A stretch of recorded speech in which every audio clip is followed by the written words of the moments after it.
Hello, everyone. Welcome to Burn It Down, a production of Simulacra Studios. This is a Vampire the Masquerade 5th edition campaign set in Atlanta, Georgia, where I live and a few of my players live. And it is going to be an anarch campaign of political action, personal horror, and supernatural weirdness. Um, if you know anything about the history of Atlanta, both in the real world and the world of darkness, then you'll know why I chose the title Burn It Down. Because, well, it's happened. And might need to happen again, but we'll see about that. So before we get started to play, I'm going to summon forth my players with the press of a button. Hey, there they are. So I would like these four lovely individuals to introduce themselves and briefly discuss their characters before we start playing. Let's go ahead and start with James playing Alex Mars.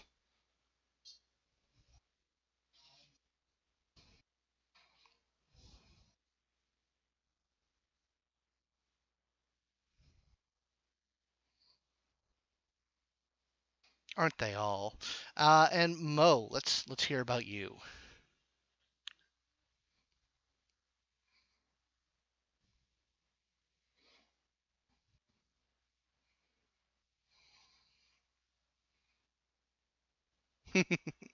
Okay, sure. And McKenna, let's hear about you.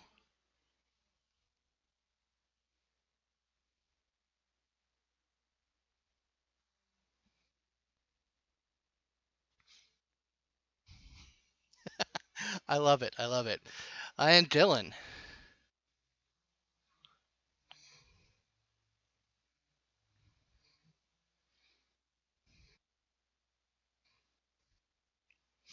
Excellent. All right, then. So we're going to start with Alex. Alex, you are currently on the road. You are heading up I 75, about to cross 285 going north. You are doing so because you have been informed that this evening your compatriots, the people who you've been in contact with over the past 6 months or so, are coming into Atlanta. And you're going north of the city because they are coming in by train.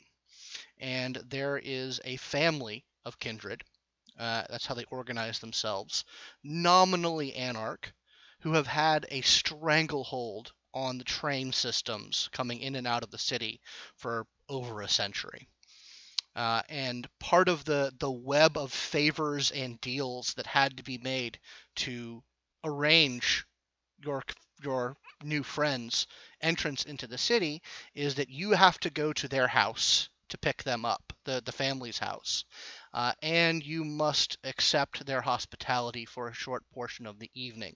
They wish to dine with you and your new friends before they consider the debts fully paid for bringing them in. So yeah, you are making your way. You crossed 285, and you're no longer in Atlanta proper, and that's just a chill up your spine. Now, how would Alex drive? Would Alex drive himself? Would he have a fan or an associate drive him?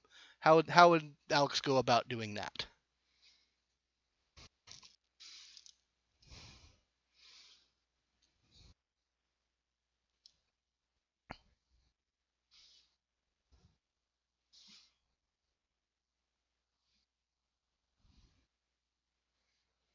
Okay, so you've got maybe like a stretched Hummer or something along the lines.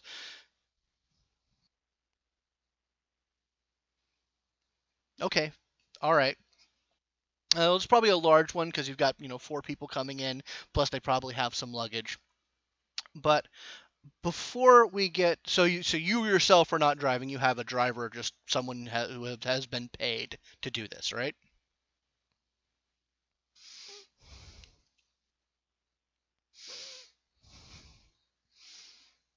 Okay, you have a professional relationship with this guy.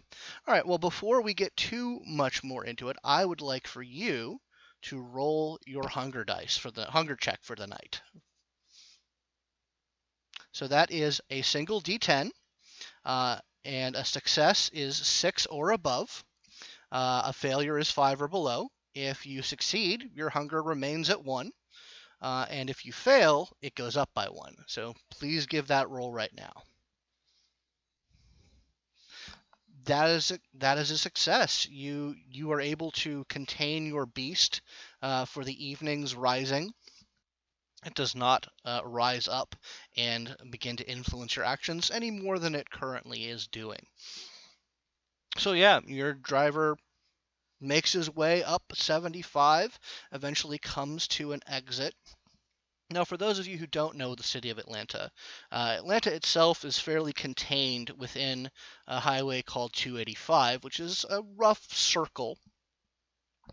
And then there is a sprawling metro area of connected cities, and Kennesaw is probably one of the northernmost of those cities. Once you get past Kennesaw, things start to get a lot more spread out and a lot more rural. So this is probably one of the most least comfortable situations you've found yourself in a while, because vampires in general don't like rural areas or spread out areas. They like dense populations, they like lots of streetlights, and there's just more trees around, and I think we all know what can contribute to that paranoia. But anyway, your driver pulls off the highway, goes down a couple of side streets, and eventually pulls into a private drive that goes probably about a half a mile through some woods. And then you pull up on a very large estate. Now, since you know you're here for dinner, I'm assuming you basically said for this guy to wait here while you're going. Okay, yeah. So he does, and you are greeted by a few well-dressed individuals, servants. You can tell these are not. You don't believe these are kindred, but they are dressed in slightly outdated servants' clothing. Not like antebellum, but probably would have fit in around the 50s. And they take your coat. They lead you inside and basically lead you into a well-appointed waiting room. So now we're going to switch over to the three of you.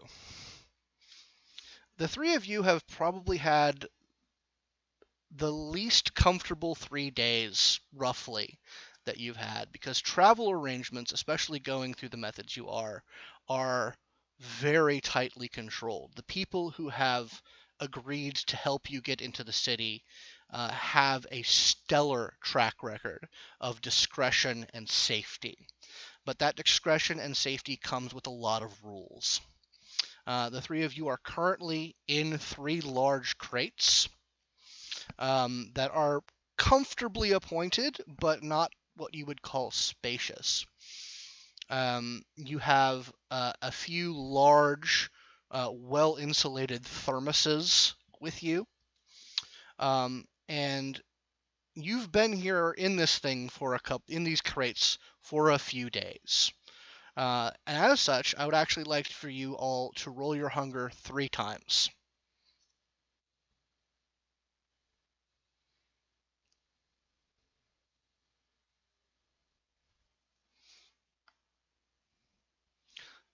Six or above is a success.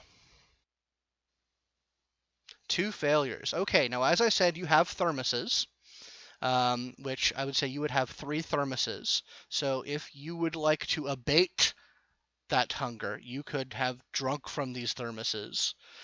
They would have been your feeding preferences would have been taken into account, but you could if you want to. It's not the best, but you have to. You're in a box and you've gotten hungry over the couple of days. Well, I mean, it's as suitable a quality as it can be, having not coming directly out of someone's neck. What about the other 2 of you? How'd you do? Oh my. Yeah.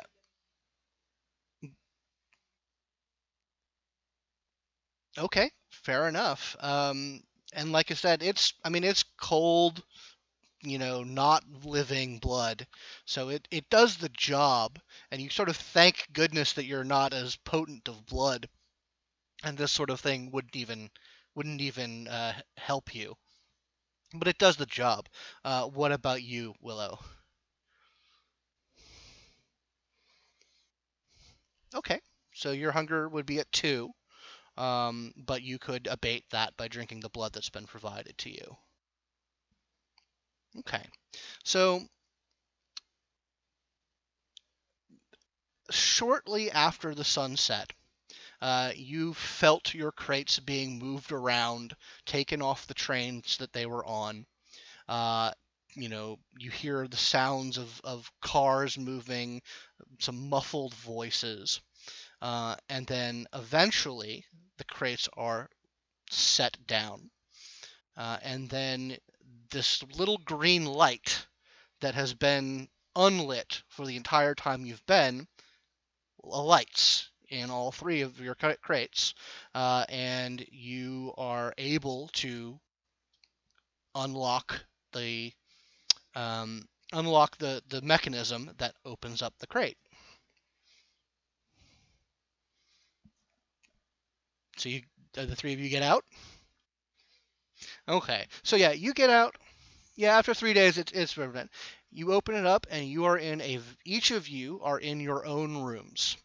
They are basically like a bed and breakfast style room. You've got a restroom where you can freshen up. Not all of your luggage that you had shipped to Atlanta is here, but a couple of changes of clothings. Whatever things that you would want that you had said I need this when I get out is there with you. So yes, exactly. So you have each have your room. You have your privacy to get changed because these clothes are very stale that you're wearing right now, if you care about such things, and freshen up to a degree. And when you're ready, you basically can open up the door to your suite, and are there is a sort of common waiting room where you see Alex waiting for you, the three of you.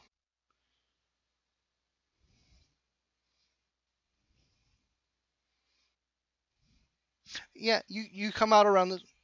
It's very synchronized. The people who are dealing this timed things very well.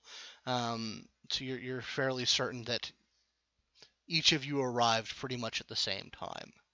So yeah, you guys are in this very well appointed sort of sitting room where Alex is. If you guys want to describe what your characters look like, both to each other and the audience. Okay.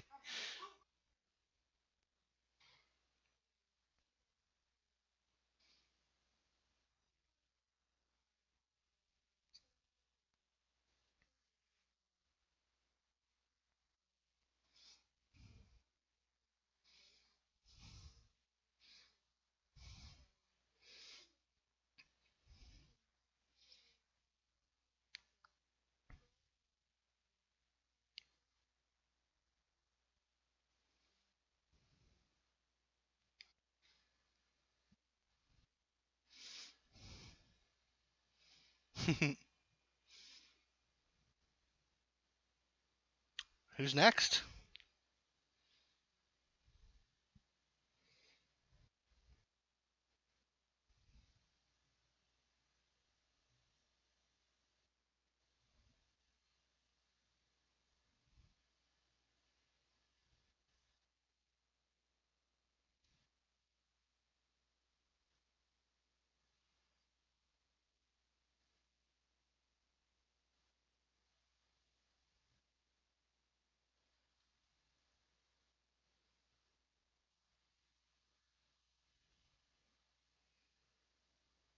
But she's a little cautious around strangers. She knows of you, but she like doesn't know you, you know? And so I come in and just give like a awkward greeting. Just Hi. Okay. All right, I'm just going to point at Dylan and make you go. So I look like the handsome fellow that was drawn by the wonderful McKenna over there in the bottom left of your screen. He's not wearing the full kind of blazer get up. He's just wearing kind of a short sleeve polo, more suited to probably the local style. No tie.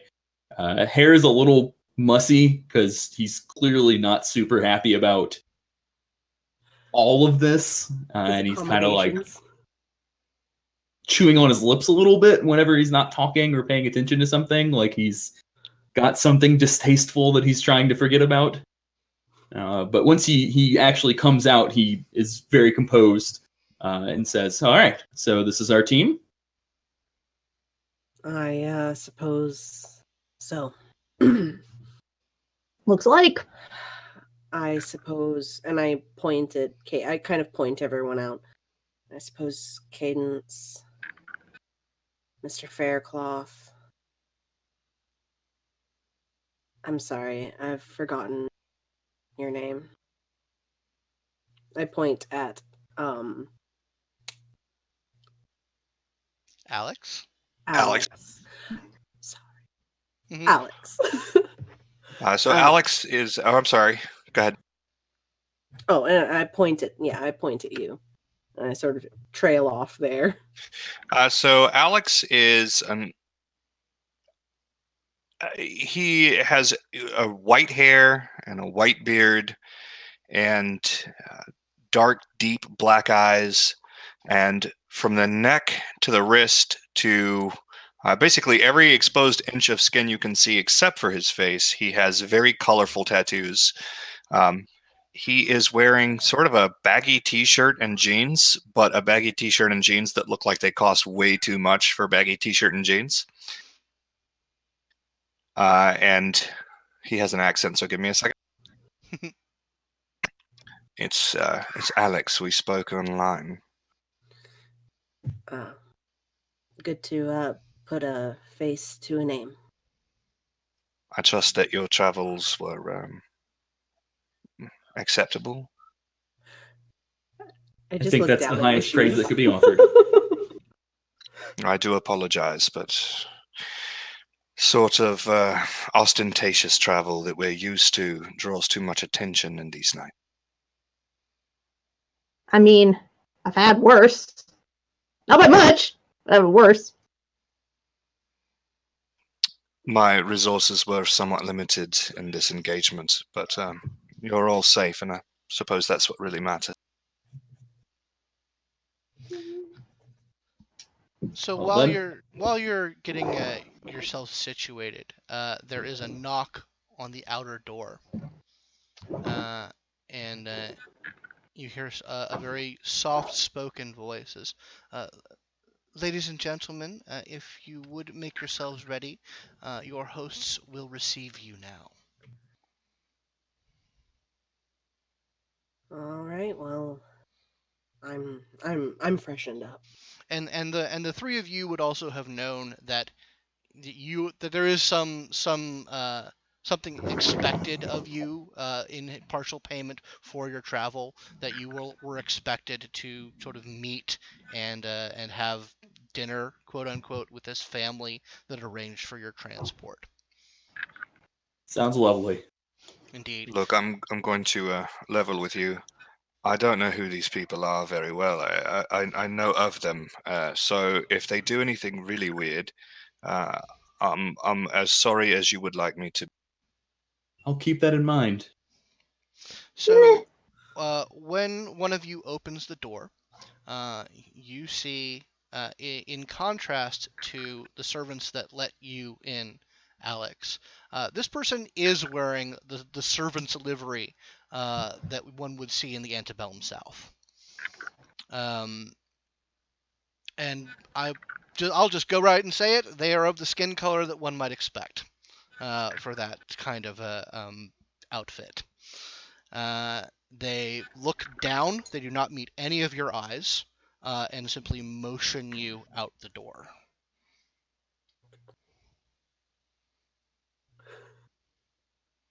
Well, I'm going to follow him. Yeah, I'm gonna Okay. follow along. Yep. So he Cadence will leads. follow and decide that maybe this is something she shouldn't have knots in her hair for, and pull a comb out of her pocket and try to Okay. straighten them out to no avail. Fair enough. So you follow this gentleman down. You go down this very grand curved staircase that leads to a very large dining room with low low flames, a candelabra lighting the room, spaced just far enough away that it doesn't tickle your base in any strange ways. The table is laid out for a full feast. All of the place settings, silverware, crystal goblets are all impeccably left, and there are a total of 10 place settings made. And you are sort of led to it. You were led to each of your chairs, where your name has been put on a place card in exquisite calligraphy. And your chair is pulled out. There are a few more servants sort of waiting at the edge of the room, all of them as you would expect them, none of them looking you in the eyes. And they pull out your chairs. They bring out a pitcher of water and fill each of your glasses, and they say your hosts will be here shortly. And the servants leave the room.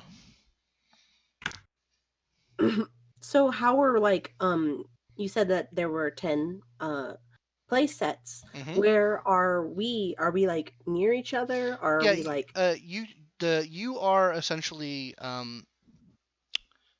you are in the middle of the table. So you are across from one another in the middle of the table. And yeah, that's the way things are set up. Right. We weren't separated. No, you're not separated. You're together.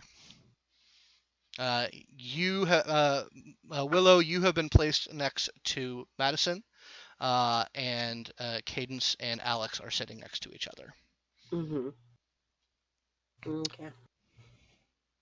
So after a few more moments, the doors, not the doors that you came in, but the doors that lead sort of deeper into the house, open up, and four very well dressed, all in the livery of gentlefolk from the antebellum South, 3 men and a woman come out to sort of look to you. I would imagine that probably Willow and Madison would know that the proper etiquette would be to stand. Yeah, I'd say so. I will stand. In front of our guests. I actually have etiquette too, so I also will stand. That as well. As soon as Cadence realizes what's happening, she's like, "Oh shit! Okay, I guess I better do that." Okay, so she's probably like the last one to do it, and it's like super awkward. Nice. Looks around like, oh. It's like, oh, there's this fancy people in addition to fancy house. I guess I better try to be fancy. So yeah, you all stand. They sort of come. Each of them comes to you and greets you. One of them, the first of them, introduces himself as Michael Elwood. The second is Jeremiah Elwood. The third introduces himself as Josephus Elwood. And the woman introduces herself as Mariah Elwood. And they all shake the men's hands. Women's hands are taken and kissed. The woman curtsies to all of you. And they just briefly sort of make the rounds and then sit down at the table. And Josephus says, "Thank you all very much for joining us this evening. How were your travels?" Comfortable, I lie. He says, well, unfortunately, some things need to be sacrificed for safety, especially in these nights. But hopefully it was not too terrible on all of you. So I understand that the three of you are newcomers to our fair city. Well, the city. That's Yeah. correct. And you, Mr. Mars, you are a native of sorts, yes? I mean, I live here, yeah. Ah, yes. Well, it's a pity we haven't met before. But I understand not many city kindred come out this far. It is a bit daunting, I would say. Yes, daunted. I don't know if you can tell by the look in my eyes, but I'm quite daunted. I like you. Well, we do strive to provide hospitality of the utmost caliber here. So, I must ask, what brings the three of you down to Fair Terminus, or Atlanta, as it is called nowadays? Business, I suppose. Business. These are tumultuous nights, as I'm sure you understand. Indeed they are. Well, we are certainly ourselves. And Mariah speaks up. She says, well, we are of the movement ourselves. We do not involve ourselves with city politics. We tend to our own needs out here in our little hideaway in the woods.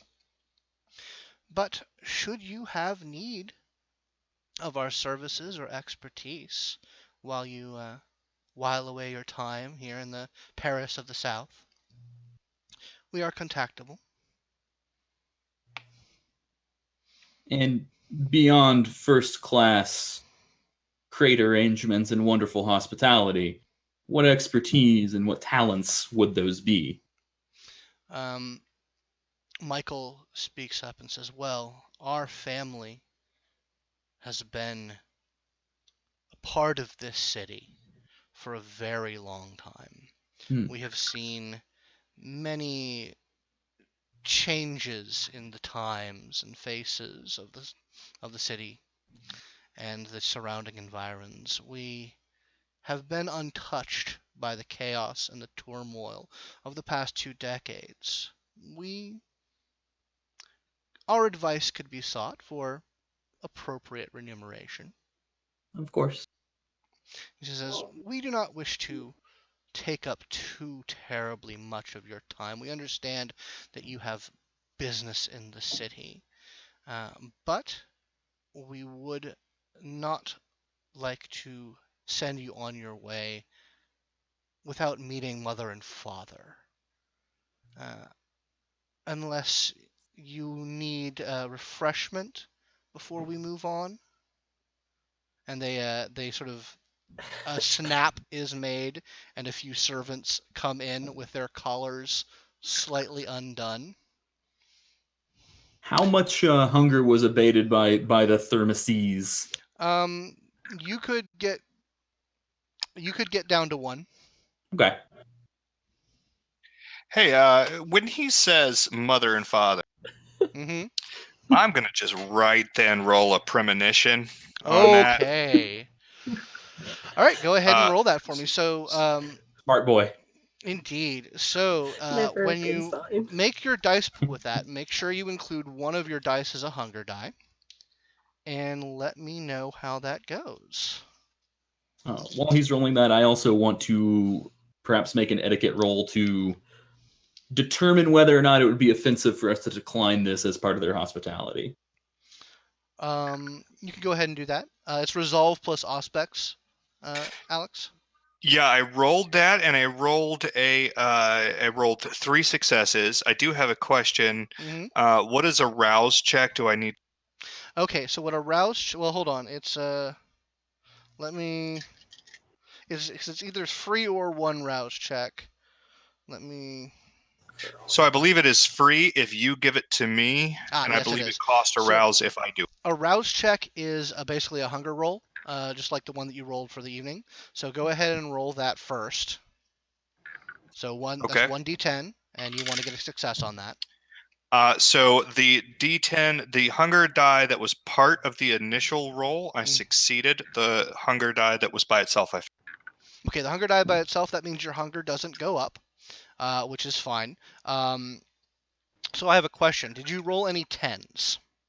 No, but I rolled 2 9s. 2 9s? Okay, fantastic.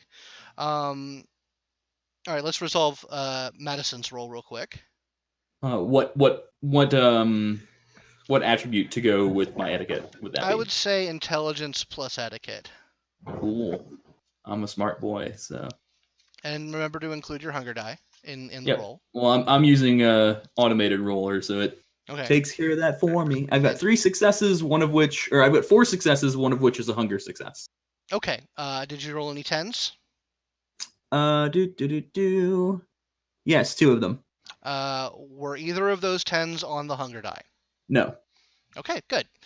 So just to let everyone know, so the hunger dice work in 2 separate ways. If you roll a failure on your total dice pool, and you roll any 1s on your hunger dice, that's called a bestial failure. And what that does is basically it causes your character to act in a bestial way, which can manifest in a myriad of ways. If you roll 2 10s on any roll, that's a critical, and basically each pair of 10s is worth 4 successes. Ooh. But if any of those 10s come on the hunger die, you get what's known as a messy critical, which means you succeed, but the beast was at least partially caused that success and manifests itself in strange and inconvenient ways. But none of that has happened. I'm just awesome. Yeah, there you go. But it can happen. So, Alex, you look at the 2 missing place sets that the people are not at, which are at the head of each sides of the table, and you see suddenly you see these 2 shadows occupying those play sets, and your eyes are just drawn into these shadows. Like your head is going back and forth like you're watching a ping pong match, and you just see these dark ancient depths, and just you hear hollow wind blowing out of each of them. And as for your etiquette roll, Madison, it wouldn't be impolite to decline. This is basically, you think that this is a courtesy that goes 2 ways, that they don't want hungry people meeting mother and father. And so it is a way to, if anyone's beast is riling up, it would be a greater insult for someone to freak out in front of their patriarch and matriarch. Right. But if it's not necessary, they won't say anything, but they won't think it any less of you. And is there any particular information, like what is a critical mean? Okay, so you did get a critical with this.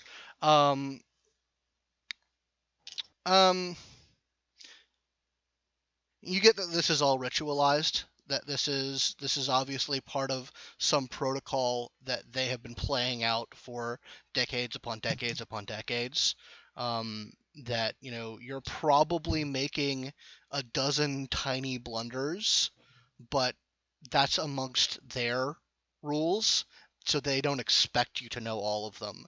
But there is sort of this air of, oh, look at these outsiders, how, like, they're judging you internally with everything you do or don't do. So it's kind of a wash, really, as long as you aren't outwardly disrespectful. You don't think you'll stick your neck too deep into it. Madison's eyes kind of flicker over Cadence for a moment, almost involuntarily. You got a problem? And then he will hold his hand up and say simply, "The accommodations already provided were more than satisfying, but thank you." They look to the rest of you. I politely decline as well. She's just like, no, I'm quite good. The accommodations were excellent. Okay. So, and looks to Alex and Cadence. Of course. I, I'm sorry, Alec. Cadence, go ahead. I think I'll be fine, thanks. I'm 8 on the way here, but I can't wait to meet Mother and Father. Yes, they have been eager to see you all.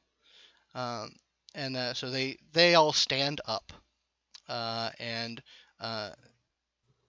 two of them, Mariah and Josephus, leave the room before the other two, and Michael leads you. After a few moments, Michael rises and leads you deeper into the house. Okay. Boopy. So you are led into a salon, for lack of a better term, where there's sort of this raised, small raised dais, or dais, however you pronounce it. All sitting upon which are two figures, bedecked in. It's the same style, but you can tell that what they are wearing is truly old clothes. Like, everyone here is wearing clothes that have been recently tailored and made to be in the style.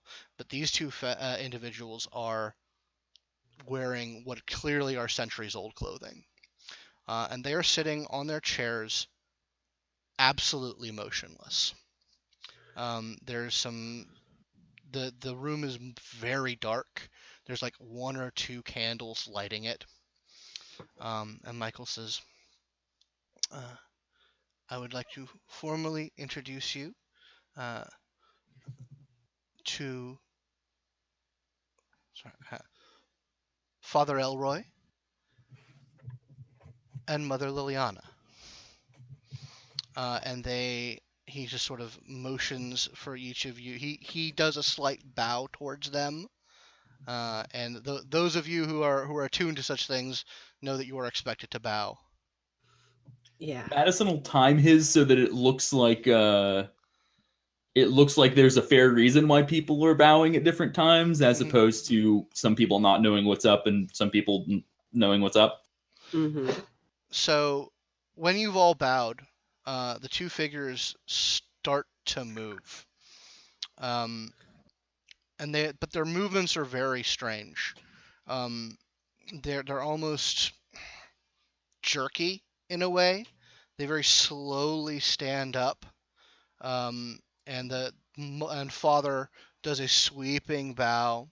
Mother does a very short but low curtsy. And you all eventually notice a few things off about them. They are not moving themselves. There is these fine wires that are sort of wrapped around them, moving them. And you notice what you thought were kind of ornaments around the chest area are sort of filed down and decorated stakes driven through their hearts. Oh, I suppose at this point, Willow, like, her face is betraying how she feels right now. That's a little haunting, is maybe a good word. So she's just like, yeah, Cadence looks is just down. like looking at them bug-eyed with her head cocked, like, what the fuck? Do I feel anything on the cobweb here? No. You aren't hearing any whispers coming out of these two. I'm going to try to keep my composure, but I'm going to physically see if I can tell where the lines lead to, using heightened senses if I have to. Okay. Yeah, using your heightened senses, you are able. You see that they lead back and up, behind a curtain. that appears to be draped over like an alcove that is in the back of the room.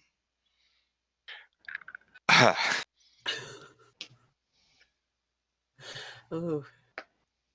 I am going to say, "Oh, great and powerful mother and father, is there anything further that you require of us? Are we good to go about our business?" You hear some rustling behind that curtain, and then you hear a sort of mechanical whirring noise, and then this sort of scratchy voice starts to emanate from back there. It says, "Thank you, my friends, for accepting the hospitality of the Elwood family. It has been a pleasure meeting such fine and noble kindred. Do not allow us to take up any more of your precious night time. Be on your way with our blessing." And the hand sort of sweeps out in time. And then they sort of are maneuvered back into their chairs. So I'm going to guess that we've been communicating largely on some internet forum, right? You've been basically having asynchronous communication through basically what's called the black box system, which is not direct online communication, but basically it's like a secure laptop that gets passed around from city to city, and you have a login information. It's basically a drop box for communication. If I have the phone numbers of burners or anything that these three others have, I'm just going to text WTF question. One of the 6 burner phones that I have on me probably definitely just boop boop. I'm just like, Same. like it's very embarrassing. I'm like, oh my god. When your hosts see you sort of going for phones, it's not hard to tell that they are not happy with that at all. I am distinctly not engaging myself in that activity. I am behaving like an irresponsible and ungrateful millennial. Absolutely. I'm Very just well. embarrassed I didn't turn off my phone before meeting Oh, mother no. and father. You go into my teenager jail. phone just boop boop. I'm like, oh no. Cadence is gonna pull hers out and see that people are upset at their phones and then just slide it back into her back pocket, clasp her hands behind her back, and just look at the ceiling. Nope, nothing to see here. Michael says, "Well, I think mother and father are feeling their age at the moment. I think it'd probably be best that you all be on your way." Thank you very much. Wouldn't want to trouble mom and pops any more than we need to. The eyes squint as you say "mom and pops." But, well, as we say across the pond, mum and dad. You know, it's all colloquialisms. Anyway, we do apologize for our rather uncouth manner. We are young and not yet fully versed in that which we should be versed in. Anyhow, we're going to go. If there's anything further that you require from us, please let us know.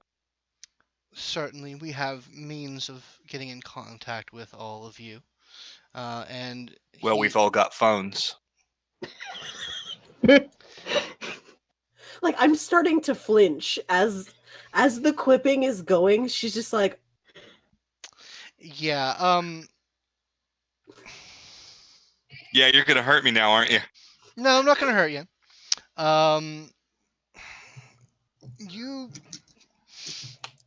He moves his shoulders in such a way that lets you know that he's not happy with you in the slightest. And he says, "Pardon, I do believe me and my brothers and sisters have some family business that we must be attending to. The servants will see you out." Cool. When we get in the car, as soon as the door closes, I'm going to say, "Well, I thought that went really well." Yeah, you are seen out to the waiting SUV. Servants bring your luggage and pack it into the back of the car. And you are shown the way out. Gosh. What the fuck was that? I will put out that using that really, really good etiquette roll, I would like to share kind of a knowing glance with them on the way out to sort of disassociate myself from their nonsense and kind of good cop, bad cop it to try to gain some points you back. comported yourself better than any of them. I just give him like a kind of smile. So when I you're actually going, have a high enough etiquette. Can I assist him with that by behaving more ridiculously? I think that's been taken care of. You already did it, man. You're one step ahead of yourself. So while you're leaving, Mariah offers you her hand in sort of the traditional "you may kiss this" way.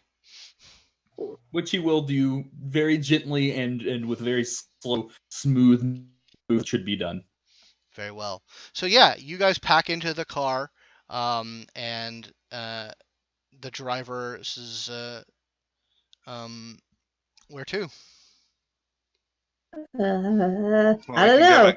We can go back to my place if you want. Is that going to be where we'll be working out of? It's not a great long-term solution. There's going to be media there, but it's a place where we can at least sort of reconnoiter, figure out what we're going to do next.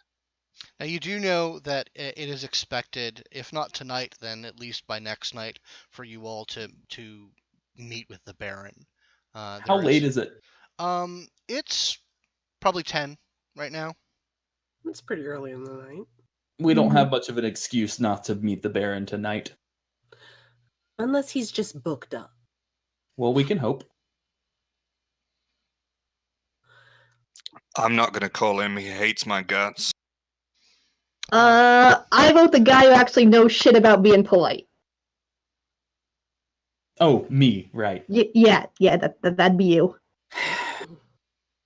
All right. Well, If you want, I can give you one of his associates' numbers so that you don't have to call him directly. So, Scott, I actually have a kindred specialty in etiquette. Okay.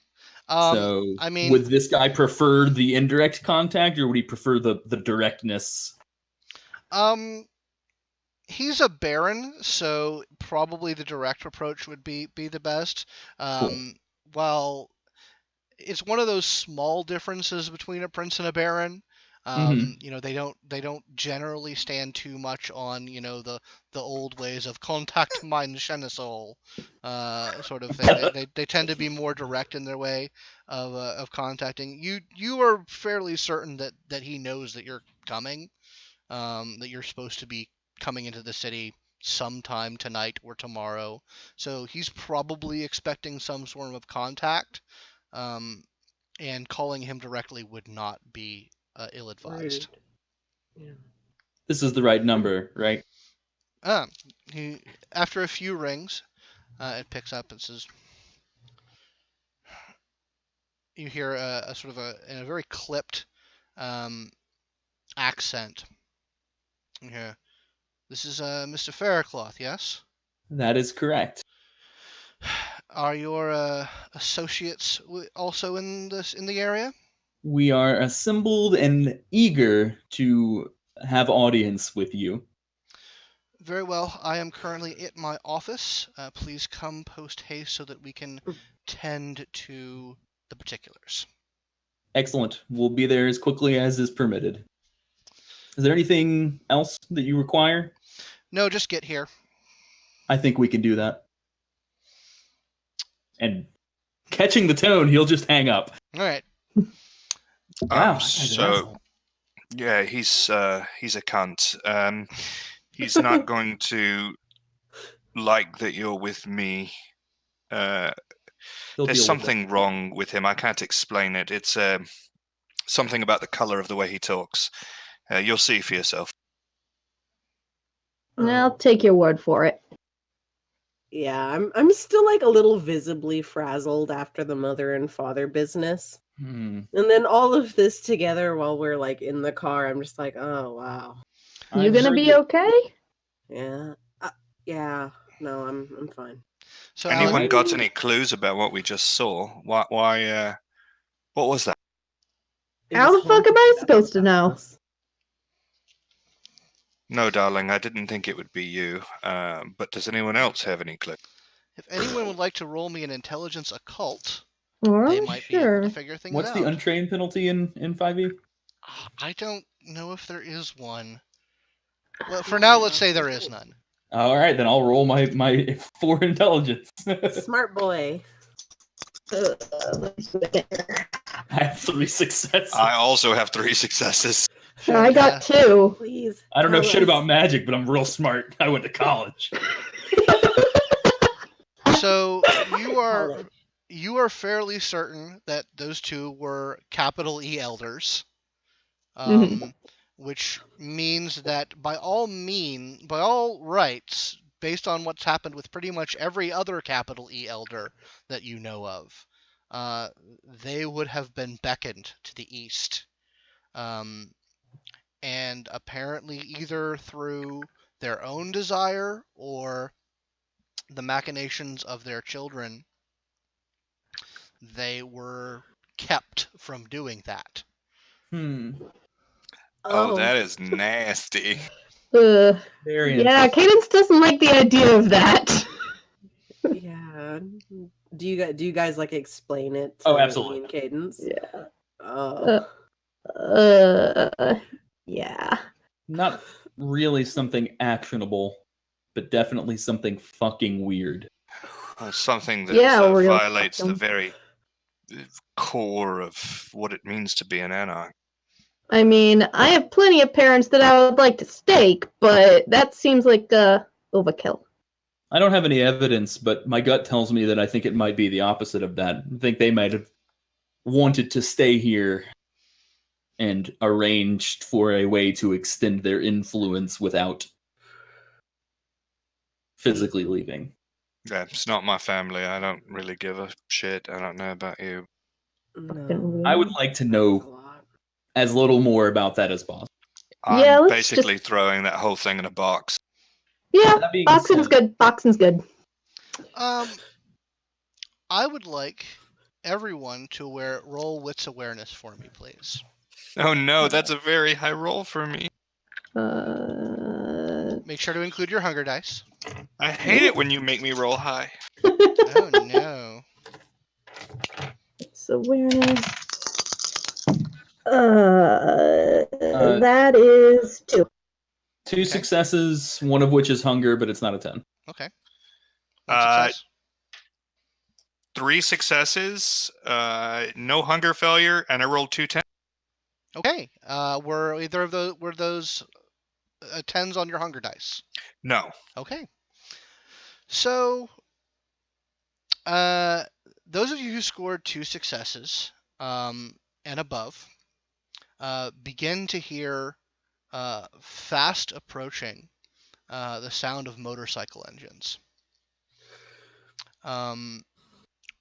Very quickly, all of you see on both sides, one on each side of your car, there are 2 very large men on very old and powerful motorcycles that just sort of come into pace. Oh shit, elder motorcycles. Both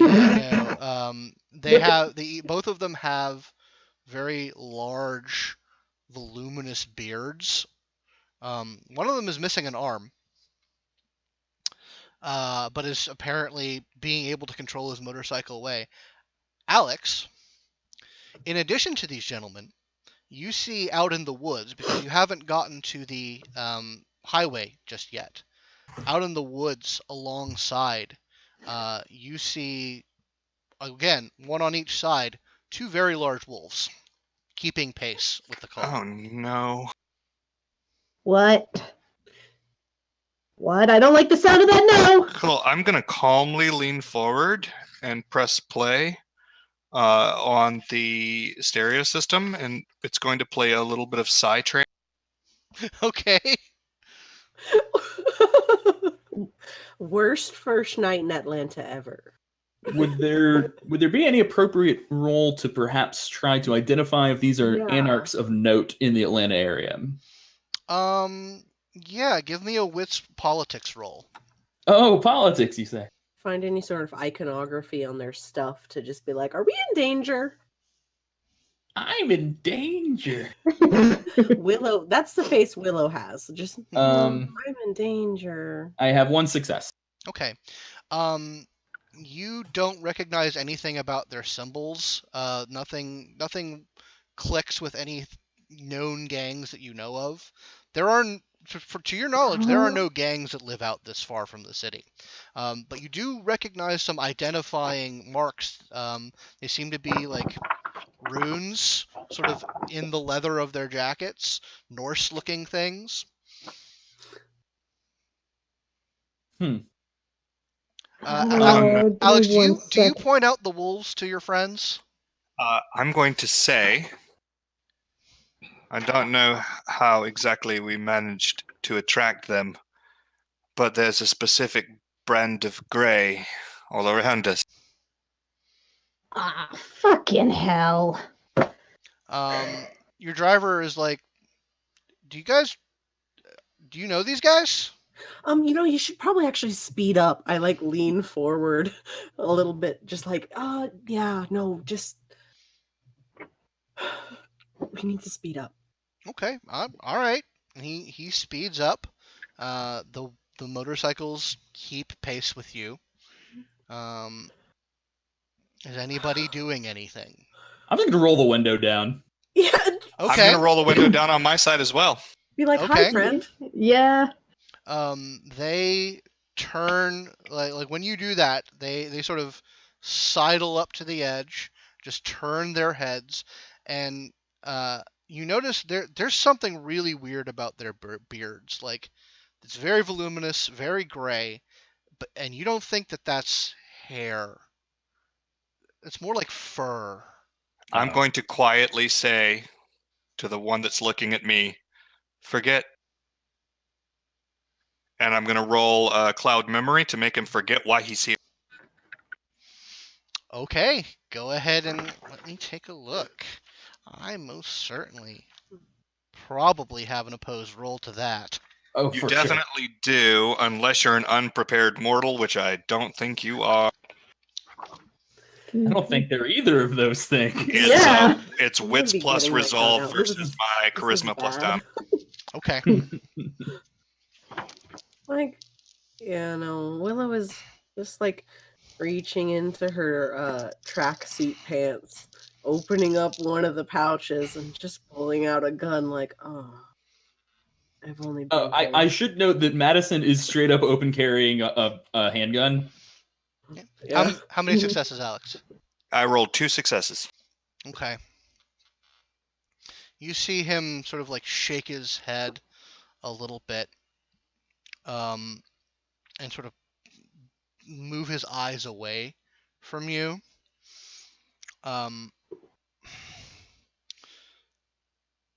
The one that you did that to was the one with only one arm. Good, that's the one I was afraid of. He's the stronger werewolf, James. As you, before anything else can happen, your driver pulls off the exit and onto the highway. Oh, thank you. And smart boy. And they do not follow. But you do all hear, as you're pulling onto the highway, this haunting chorus of howls. Ugh. I'd rather not go back out there again if we can help it. Yeah, no, just crossing that right off the map. That no. Wolves go in there. No, we ain't going back. Nope. I suppose with all that happening so fast, Madison only had time to basically give the guy kind of just like a hard look before we got off the highway. He shared it back to you. You didn't get the sensation that, they weren't necessarily there to start anything, but just posturing a little. Mm-hmm. Yeah. For what it's worth, I will back up that kind of mean mugging with my presence power of Daunt. I'm going to Just say to- you didn't have time to do that just because Okay. I don't It want to was run a so combat fast. right now. Mhm. Well, that's just a passive power. that gives me I'm extra damage. aware, but it's along the lines of like 2 powers being used against them Gotcha. would probably have flipped the switch on that encounter. Sure. But anyway, yeah. So you guys are heading down 75. It's a long highway, spotted with billboards and shopping centers that you can see from the edge. Eventually, you come to a very large intersection that has a number of elevated highways leading to it, and you blow right past it, and you cross over 285 into Atlanta proper. Actually, no. You actually take you get onto 285 because the Baron's office is in an area of town called Chambly, which is in the north. Which is where I live. Which is in the north of the city, and you are going to a club called Dead Channel, where Baron Tron makes his office, and it is sort of the central meeting point for the local anarch gangs and coteries. It's where basically all of the coteries come to do business that they have to do with each other. The Baron always has his office there. The anarchs don't use fancy terms like Elysium, but all of the rules that generally apply to an Elysium apply there. No violence, none of that. No overt disciplines.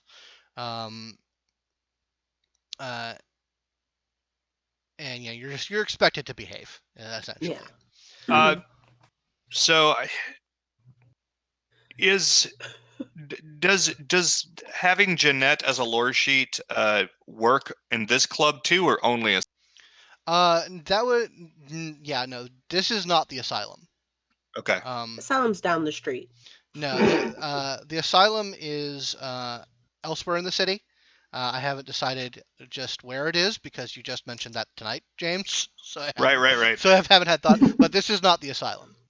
The asylum is somewhere else in the city. Fair enough. So using my ability, like I know Jeanette, I can't skip the line. No, but you doubt that you'll need to. You're expected. Okay. Like the bouncer knows. Like I said, this is a local point for anarchs. Anarchs in general don't have to wait in line here. I gotcha. If you're known to the movement, you're on the list. But yeah, do you guys want to attend to any business before heading to the Baron's office? I want to attend to a bathroom break. Okay, we can go ahead and do that. We can take our break right now. I will. So yeah, we'll pick back up with meeting the Baron. See you guys soon.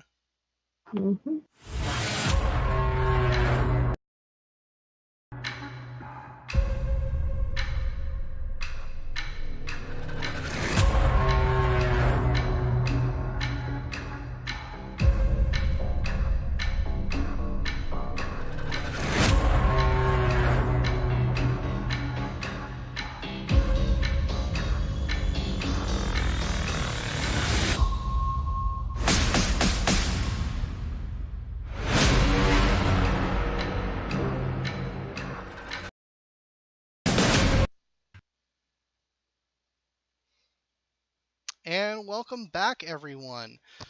So, when last we left our children of the night, We're getting into a club. they were heading to Chambly, area in the North City, to the club Dead Channel, where the Baron does his business. Yeah, so you guys pull up. They are club is moderately happening. It is a Wednesday night after all. So Church night. Yeah, church night. So there's not a lot of people here, but the music is playing. Now Dead Channel is a club that has done its level best to look like you would expect like the first chapter of Neuromancer to look. It is the right kind of grungy, exposed wires here and there, neon and black lighting, playing like the latest in retro synthwave, and really just sort of giving that vibe of there are really shady deals going on here, but probably not really, but absolutely, totally, really. It's just you're not dead enough to get in on them. Yeah. I'm absolutely going to throw a hoodie up, have big sunglasses on. Oh yeah. Because if they're playing the latest in retro synthwave, I can't walk in. Yeah, no kidding. That's big true. Aviators. Yeah, that is just a fine kettle of fish for you. Unfortunately, like the glasses don't actually cut that out for you because the visual stimulus is going on inside your head. I'm far less worried about that and far more worried about the fact that every mortal in this bar knows who I am. That's very true, they do, don't they? But yeah, no, you're able to conceal yourself appropriately. You, Alex, recognize a few familiar faces, sort of milling around the bar. They sort of, make brief eye contact before moving along. And you are greeted by a short Chinese woman wearing a leather vest, nothing and nothing else underneath it, and tight denim pants. And she looks to you, Alex, like gives a nod, and then looks to the three of you and says, "So you're the newcomers, eh?" Guilty as charged. Cool. Come with me. She says, "I'm Shen, by the way." Nice to meet you, Madison. Yeah. Hopefully we won't be seeing too much of each other. Oh, charming as always, my dear. He's like, "Well, I got a job to do." She motions you guys in. I'm gonna assume this is the constable. Sweeper, yes. Oh God. Ooh, sweeper. Yeah, she's Love the the one title. that takes care of business. When the business involves shotguns and swords to the head. But anyway, she leads you to an elevator, presses both of the buttons at the same time, holds them for about 5 seconds, and then releases them, and the doors open up, and she motions the four of you in. You guys come in, doors closed. She doesn't come with you. The elevator goes down, and it opens into a rather spacious multi-room floor. It's got kind of an open office plan vibe going to it. There are maybe about 6 people here, all on computers and phones, just sort of attending to business. And at the end of it, there is an open door with glass windows. That is the Baron's office. And you see him. He's sitting down. He's on a phone, landline. Do any of you speak Vietnamese? No. Didn't see Then you anything have- for languages in this rule set. So Yeah, It's in backgrounds now. it are there is. backgrounds? Okay, then I don't. That's fair. So he's speaking in Vietnamese. He looks up at you. That's really all the acknowledgement that you get for the time being. And he continues his conversation on the phone. And does so for about 3 more minutes. What's his Cadence name? Yeah, go on. His name is Chi Tran, Baron Chi Tran. He is a middle-aged gentleman, appears to be of middle age, Southeast Asian descent. He has a shaved head, a slim goatee. He's wearing red circular sunglasses, John Lennon style. Nice. And he is, like I said, he's on the phone. Eventually, he hangs up, takes some notes in a ledger, and then looks up to the four of you. Baron Tren, darling, so good to see you. Mr. Mars. My hands are like in my pockets. I'm just feeling a little overwhelmed by all this right now. He says, Kind of been a he weird. says, he sort of snaps his fingers. One of the people in the office stands up, closes the door behind you. There's a couple of chairs here. He says, please have a seat. Cadence is going to plop down in the least elegant way possible. Probably just... Like feet up on table and elegant? I'm thinking actually like legs spread as far as they could be, just like leaning forward, trying to, again, with the comb, get the tangles out of her hair. I dig it. Yeah, for sure. So, the three of you, welcome to Atlanta. Thank you. I have to say, I do, we can always use people of skill and renown, such as you are. But that's what you want to call it. That is what I want to call it. I know all of your names. I know of all of your reputations. I do find it interesting that you've all decided to come to the city now, though. Why? Is it an inadvantageous time? I wouldn't say inadvantageous. It's just odd. You are all well placed in your various cities of origin, as far as I could tell. Maybe not you, Faircloth. We all heard about what happened up there. But I just look down awkwardly. But yeah, we're a big city. We are nowhere near getting close to overpopulation, so I don't have a problem. But hopefully you are all appraised of sort of the situation on the ground here, especially as it is relating to anarchs entering the city. Or do I need to reiterate? I got the cliff notes. I believe we're all familiar with your courtesies. I don't like that term, by the way. That's a princely term. Regardless, as you are new to the city, there are some expectations.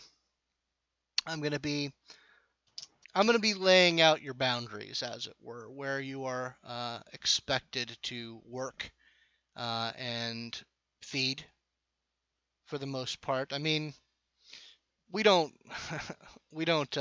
keep tallies and registers of things, but you feed in other people's territories, and that's going to cause problems, and I don't think any of us want that. But for the period of a season, you're going to be where I say you're going to be. And he sort of turns around and presses a button on his desk, and a large map comes down of the city. And it's a map of Atlanta, and he stands up, he pulls out a Sharpie, and says, let's see, where can we put you? He says, he taps on an area. This, right here, we need people here. And he indicates an area very close to the center of the city. He starts to draw around two districts, which are Cabbagetown and Reynoldsville.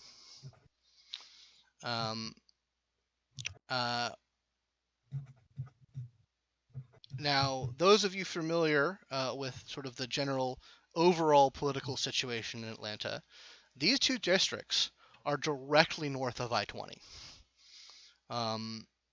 which is sort of the dividing line between the northern Anarch and Camarilla held territories and the southern Wild Zone where the Sabbat roam. Excellent. Oh, this is gonna be fun. He says, Trying to send me home there, my friend. well, I figure you'd be able to sniff them out if they try and hop the fence. You know, set a thief to catch a thief. If you say. Regardless, the last gang that was there, well, they didn't, they met a pretty bad end. We've needed some people there. What'd they fuck up? Well, are you familiar with the Sabbat at all, Faircloth? More so than I think anyone wants to be. Well, then you know how bad things can get. They were sloppy. They didn't mind the border as closely as they should. I see. As such, we are going to be helping you guys out with that. We have an arrangement with the local chantry, and some increased security measures have been put into place in the last couple of weeks. He goes to his drawer and pulls out a large framed map that is actually of your area, where you've been assigned. And there are sort of runes burnt into the frame around it. And he says, you're going to be wanting to keep an eye on this. And he sort of just he holds it out, not to any one of you, but he's expecting one of you to take it. I immediately reach for it. He holds on to it for like a fraction of a second when you do that, but then lets it go. He says, if you look along the border there, along I-20, that will smoke in correspondence to a kindred crossing that border. It will do It will do so for a night until the sun rises in your surrounding area. So keep an eye on it. Wait. Question. Yeah. Does that work both ways? Like, if they come onto our turf, or will it go, and if we go onto their turf, will it go? Yeah. Or does it just... Oh, okay. Yeah, we did some road work on I-20 over the holidays, and any kindred crossing that line, the other people along the border have similar maps, but this one is key to your area. So keep an eye on it, will you?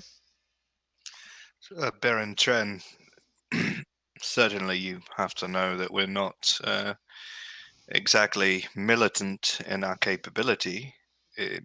Are you putting us here to be killed, or what?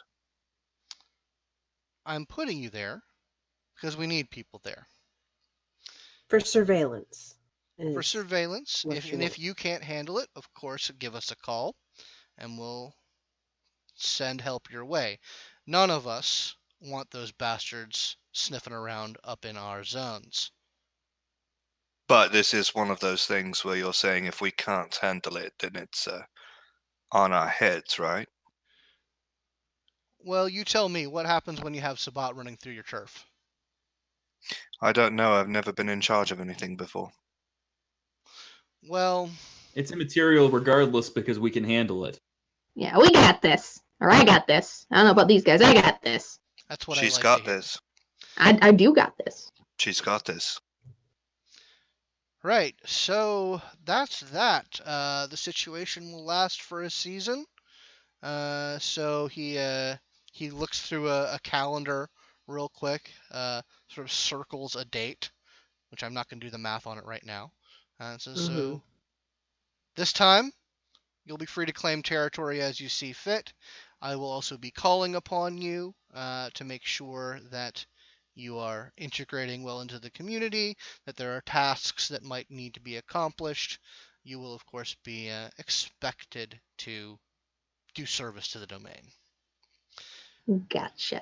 Any questions? I think it seems pretty straightforward to me. I do have a question, Berentren. Yeah?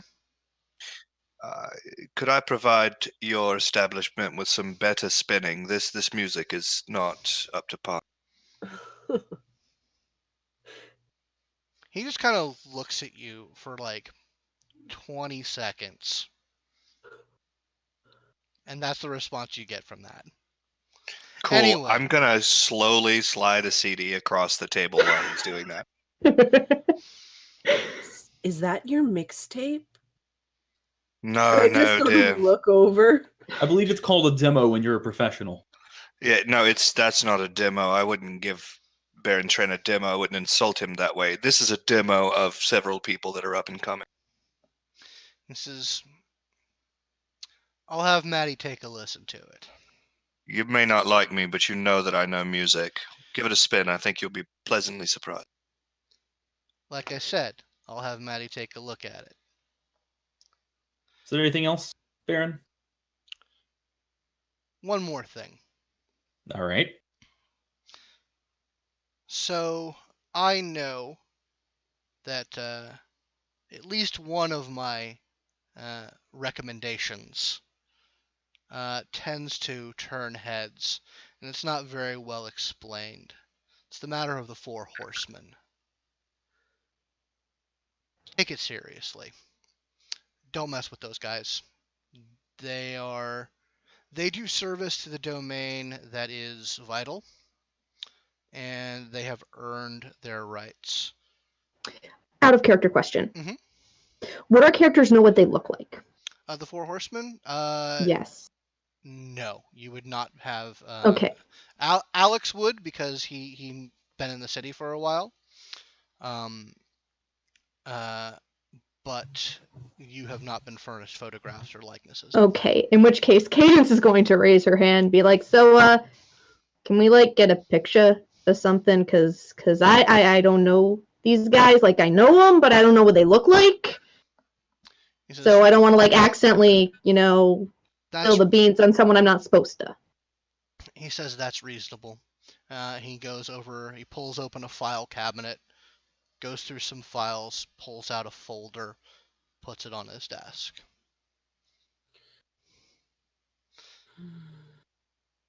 Madison's not reaching for this one. Cadence asks for it, she'll take it. Yeah. Okay. Just start flipping through it like nobody's business. It has 4 photographs in it. It's 4 different individuals. They're not like mugshots or anything like that, or like formal portraits. Mm-hmm. They're closer to candid shots, but not like. You can tell that they knew they were being photographed, so it's not.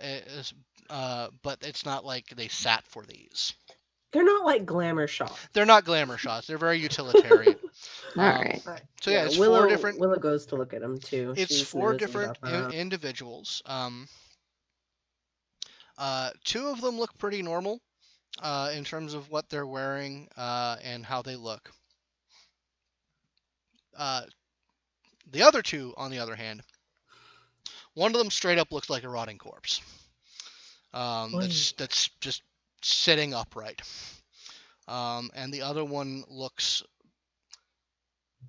You think you know what pale people look like because you are pale people, and you deal with pale people all the time.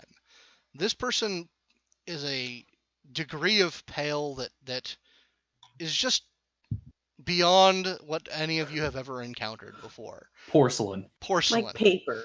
Yeah, like paper. Actually, less porcelain. It's actually a rougher complexion than that. But cadaverous almost. Yeah. But he says, yeah. Now, obviously, these 2 might not always look like this, but they usually hang out together. So, just keep an eye out. if you have a problem with them, you come through me. Gotcha. Yeah. Seems simple enough. All right. Unless you guys have anything else. Wouldn't want to waste your time. Thank you. Thank you very much. Yeah. Thanks for this. You'll be hearing from me and mine. I'd be disappointed if not. Okay. So it's about 1 right now. You guys have a territory that you've been assigned.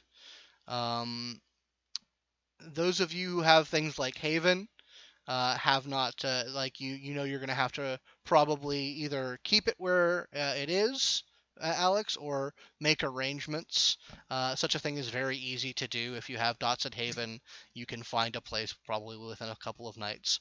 But there also is within the territory a sort of ready-made communal area where the last group of anarchs who were given this territory or were in this territory lived, and you are given the address and keys to that location. We shouldn't rely on that for too long. It's probably compromised. Considering that they met an untimely end, I'd say so. But it's the best we got for now, so... It'll cut it. If all else I'd fails, pay for a hotel, honestly. If all else fails, I promise that my flat is something we can stay in without much worry of security. It's deep inside of Buckhead. They're not going to come up there, but that means that we would have to retire to it very near dawn.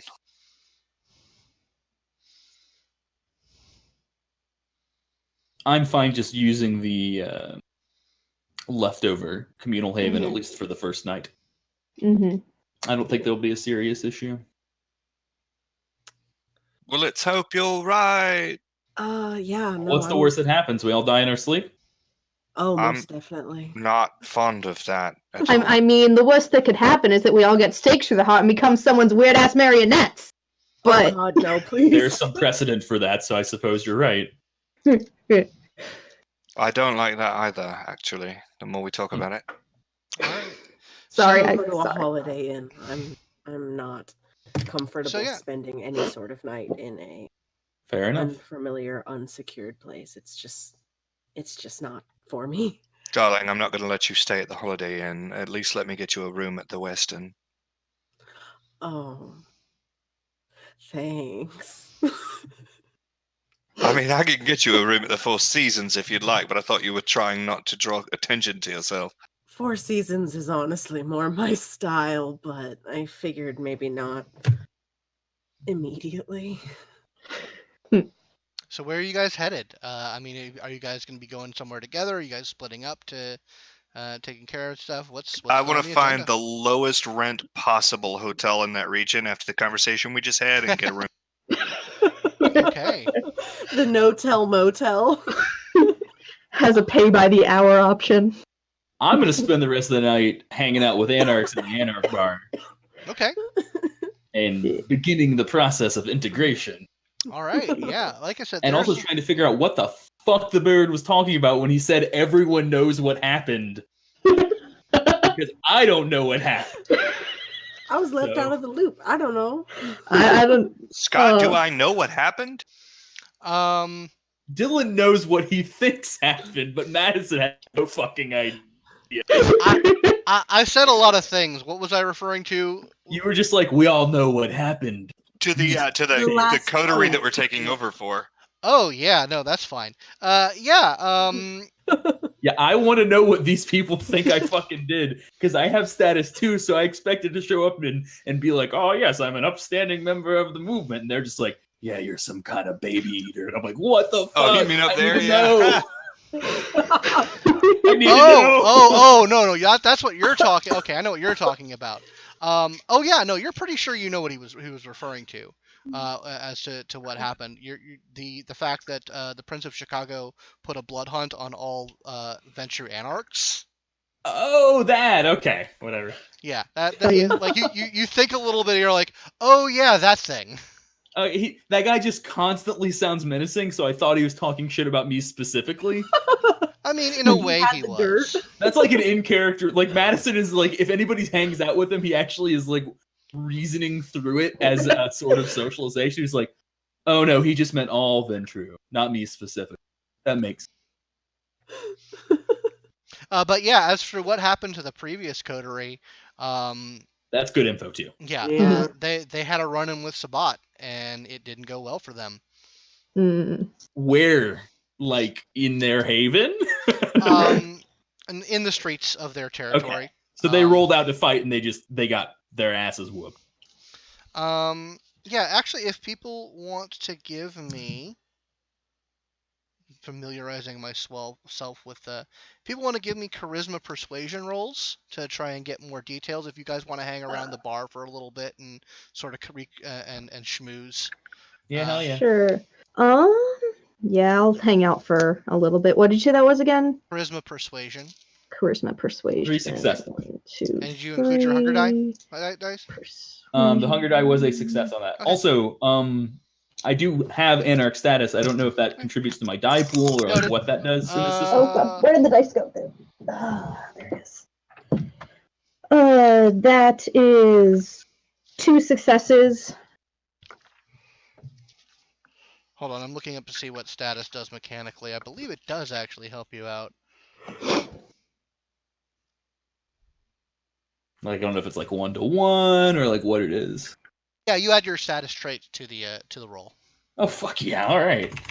Oh, we do? Mm-hmm. Specifically Anarch status, since you're talking to Anarchs. Yeah. Alrighty, cool. So let's roll one more die. See what we get. That's Uh-oh. 3. Did we Just lose? lost it. Ruh-roh. We We just just lost lost it, Dylan. Dylan, no! He's back. But he's back. Yeah, Discord just straight up crashed on me. I'm very sorry. That's We fair. don't- I don't see. Right. Hold now. on. It might just take a second to. Yeah, that's fine. Yeah. But what number is a success threshold on normal dice and normal 6. checks? 6 or above on all dice. Okay, so I Okay. actually have 4 successes then. Okay, awesome. And then, so the 10s on the hunger die only matter if you get 2 10s, right? Yes, if you get 2 10s on, if you get a 10 on a hunger die, and a 10 on a regular die or on a hunger die, and you're back there, then that is a messy critical. Okay. Then it's just a regular. 3 successes. Okay. All right. Yeah. So you have some sort of back channel conversations in sort of the dark corners where mortals aren't listening. And you get the rundown. These guys were they were kind of a street preacher collective, preaching like the hippiest of Christian gospel, like really sort of out there, new wave Christian gospel. Peace, love, and drink the Kool-Aid. Yeah. I mean, they were. No wonder they got their asses whooped. They were the kind of Christians that were totally down with magic mushrooms because God made them, man. I mean, if you have to take one variety, I suppose. Indeed. But yeah, they according to what you heard, they actually antagonized the Sabbat. Like they weren't just like watchers on the wall. Like they went out of their way to piss them off because of this sort of apparently religious disagreement with them. Well, at least the pack that was closest to their territory, and that happened one too many times. And like 3 Sabbat packs just showed up in their area and hunted them down. So I think we can categorize them as too dumb for unlife. Talk shit, get hit. Just saying. Yeah. That's an anarch way of life. Get it? Yeah, no, that is entirely on them. sounds like they're idiots. Yeah. Too dumb for unlife. I'm not saying that out loud to whoever tells me the story, by the way. That's disrespect. You actually are able to hear that they heard a rumor that one of them made it out. That one of them did not get annihilated by the Sabbat. Does this person have a name or at least identifying information? Yes, it's Sister Lynn. Sister Lynn. They heard that she didn't get killed. Like their bodies got strung up and left for the sun, but Sure. hers wasn't. So she either defected, was killed somewhere else, or got away.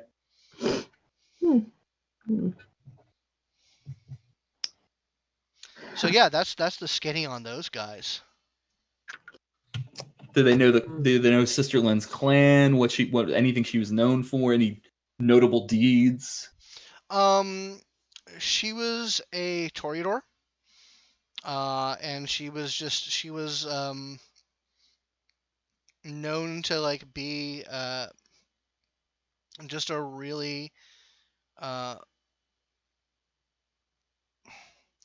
she was very expressive and had a very beautiful singing voice. You know, she sung the hymns and the gospel very well. And you know, she brought in all the young boys and girls who what is it? The phrase "don't flirt to convert." She totally flirted to convert. Well, yeah, I mean they're magic mushroom Christians, so they're allowed to do that. Yeah, so she was she's a very charismatic sort of rope 'em in type. Mm-hmm. So it stands to reason she could have talked her way out, or any number of things. Mm-hmm. Well, there's at least one lead on ways that we can start to get a foothold in this place. Mm-hmm. Well, I move we convene somewhere or another and either sleep or start discussing how we're going to whip this place into shape. Yeah, as everyone is like talking to different sort of people and chatting, Willow is like actively texting on like 3 different burner phones. Okay, who are you Like, texting? She's texting her people. Okay. To be like, hey, I made it here. You guys still on the road? Deal. Yeah, your people asking for updates from everyone. Okay, you start to get a couple of updates. Most of your people are probably gonna be in by the weekend. Like, you think one of your people is here already, but everyone else is sort of making their way through circuitous routes to Atlanta. And of course, you know, you're not getting like direct answers. You're getting like the sort of the you know, these transmissions might be intercepted, so we're not outright saying where we are and where we're going to be, but you have the patois down between them, so you're able to decipher what they mean. So you've just been on your phones with a lot of different burner, like an obscene amount, really. On that note, would Cadence's brother be in the city yet, or would he still be en route? Are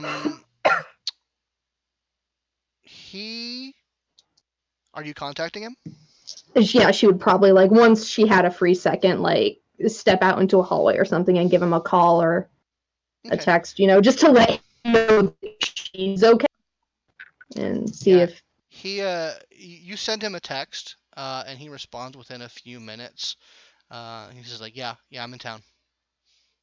All right. He lets you. He says, I'm looking for a place right now. Let me know when you're in a good place. And she, you know, texts back an affirmative and says she should know something by either later that night or early tomorrow night. He texts back with thumb up emoji. Nice. She's satisfied with that. All right, so are you guys heading out? Or are you guys going to what's up? I'm recording the tones from all of the burner phones and playing them back in my headset and trying to figure out how to turn that into the chiming of all of my different phones. You're a weird dude, and I like it. Yeah. Okay, yeah. So yeah, towards the end of the night, Willow's ready to like lay down to just. Yeah, you guys have been here for a couple of hours, just sort of shooting the shit, getting to know people. There's like representatives of some of the more sociable gangs here. and coteries. Getting cards and numbers and cards. Yeah. You get like it's along the lines of like, this number will probably good for the next couple of nights. Yeah, sure. Kind of thing. Like, people are very hesitant to have like a permanent method of communication. Yeah. But you gotta juggle. Yeah, you do. But yeah, so things start to die down in the bar. People need to get to where they're going as the night gets on. So it starts to empty out of people who you probably want to talk to. Well, Cadence is okay with heading back to the previous coterie's digs, at least temporarily, so that's probably where she's gonna I feel a lot more comfortable with that as well. Okay. Now that we know it wasn't actually compromised. Mm-hmm. Well, I suppose this is where we part for the evening because I'm going to find stay. Okay. I rented you a room, love. Don't worry. I'll stick with Alex. He has a car with a driver. Sounds good. Is he a dedicated chauffeur, by the way, or? No, I don't tend to carry dedicated chauffeurs because when you live in Atlanta, if you have anything other than a fleet of black SUVs, everybody knows that you're in the industry somewhere, so they just follow. So the town is not used to being a Hollywood town yet. It's a new Hollywood town. You have to be careful. Growing I pain. will take your word for it. Yeah, it's a little bit different than where I'm from. Are you from LA? Yeah. Yeah, we're catching up to the rest of the world. Give us time, but right now, if you drive in a basically, if you're not in an extremely generic black SUV, even if you are in a generic black SUV, they'll assume that you're famous, but they won't know who you are. Oh, okay. So, like, get a Corolla is what you're saying. Yeah, or I can't travel in a Corolla, so I'll let them know that I'm famous, but I don't want them mobbing me when I grow into a. Just roll around in the G-Wagon. I get it. No, I get it. Sometimes you just have to slum it a little bit and drive a Geo Metro. Yeah. Oh no. Uh-huh. I'm loving every bit of this conversation. Uh-huh. Anyway, so I'm getting that Madison and Cadence are going to head to the Old Haven in Cabbagetown, and the two of you are going off to a hotel somewhere. I'll actually probably just rent out one of the rooms in my building and let her crash there. Okay, that's easily done. So you're heading up to Buckhead then? Yeah. Okay. Nice. Now, you know that there is a gang that controls Buckhead, but you have an arrangement with them in regards to your haven. You probably, since you've hooked up with a gang of your own now, that arrangement is probably going to change slightly. I assume they'll want me to pay them. Probably something along the lines. Probably the understanding of like feeding will change more appropriately, but that's for another night to determine. I'm sure they're cool with me using my herd. Yeah, I mean that's absolutely fine with that. If you tend to your own needs, they don't mind. But now that you're with another group, there may be some particulars that need to be worked out. Totally understand. Okay. So, Cadence and Madison, how are you getting there? I'll call an Uber. Call an Uber? Call Lyft. All right. What's an Uber? What, are you serious? She holds up a flip phone. He literally puts his hand on the phone and moves it back down towards her pocket. He pulls out his phone. Magic. Watch. And then he's going to order. So I an Uber. don't think Ubers are available on non-smartphones. So wait, On sorry, you're cutting. We're not in modern times, are we? we are in modern times. Okay, then what did you say? Because that sentence Sorry. cut out for me. Sorry, no problem. Uber is not available on like flip phones, so you would actually need to use a smartphone or a tablet to use. Yeah, I have a that app. smartphone. Yeah, no, he put Cadence's phone away and took out his own. I'm aware, but there's a complication with that. The undead hand does not interact with the smartphone, so you're gonna have Stylus. you're gonna have to try and rouse the blood in order to interact with that technology. So Or use a stylus. I had characters that did that. you just could like, do that, "Ugh." yes. I'm gonna go with the option that cost me 15 cents on Amazon.com. Fair enough. So you pull out a stylus, looking very strange doing so, and call. He doesn't Listen, like I look like any other 30-something-year-old white dude who doesn't understand technology. Don't worry about it. Eventually, that's gonna stand out pretty harsh. That's fine. But anyway, so yeah, He you doesn't call. want to smudge the screen. Yeah, that's Yeah, what I whatever. tell people. This So is an iPhone 15s. So, you call an Uber. It comes in about 5 minutes, and takes you to the old haven where the coterie lives. Now, this place. We're gonna hop out a few blocks away, just to be okay. clear. Noted. And I do have masks, so Gotcha. my account and my bank account and all that are registered under a protected advantage. So yeah, you make your way down 7585, pull off, and you actually go through a district called Sweet Auburn, which all of you are aware is Camarilla territory. But it's a brief jaunt through it. So, you aren't ambushed by the sheriff or anything like that. But there's sort of an innate knowledge of territory that all of you kind of have as sort of a baseline level. But you are briefly aware that you're in enemy territory. But then you pass into Cabbage Town. And you get dropped off a couple of blocks away and make your way to this old haven. Now, this haven, it used to be like a dance hall, but it has been converted into the Blessed Night Gospel Revival Hall. This is an embarrassment. Yeah, I'm sure we can turn this back into something useful. But it has, it has heavy curtains on the outer facing windows. It's got moon and stars and crosses painted on the windows. And like scriptures along the edges.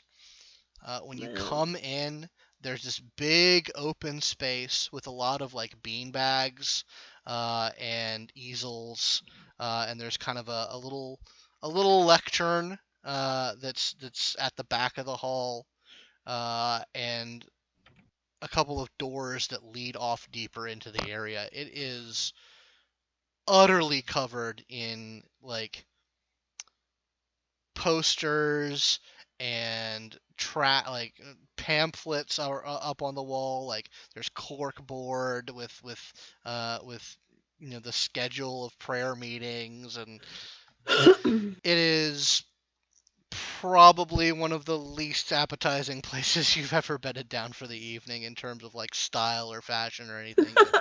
Oh, sorry, didn't mean to. Sure, yeah, Make a bed out of the pamphlets. Yeah, you could in fact make a bed out of pamphlets. There are rooms in the back, rooms that have no windows, that are perfectly suited for sleeping during the day. But there's each of them have like a nightstand with a few different versions of the Bible in them.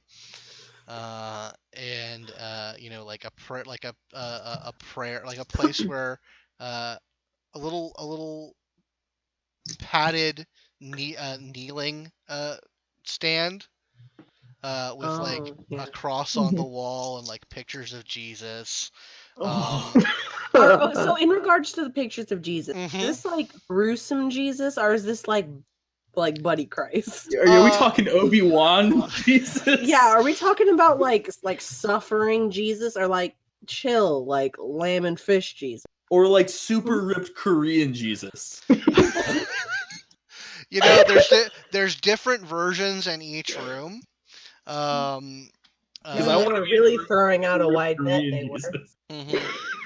I mean, depending on how much you want to go into this, why don't you give me an intelligence investigation roll? Fine. If you want to really get into the varieties of Jesus that we're talking about. Cadence is just Madison content to flip over all the pictures she finds.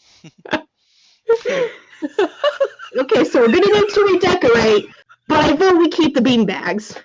The beanbags are good, but Okay, so Madison's real reason for doing this is to try to get information specifically about Sister Lynn, like figure out which room she slept in. Okay. Because he's very fixated on that being the only lead to possible intel about the Sabbat pack that they're going to have to packs that they're going to have to deal with. Sure. Well, go ahead and give me a wits investigation roll then. 2 successes. Two no successes. Relevant hunger die result. Noted. So yeah, you start tearing through and you find what you believe is Sister Lynn's room. It has a bigger bed than any of the other rooms. Right, for fucking. Madison against that's like an in character like thing. It aloud, just like or fucking. Yeah. Right, obviously.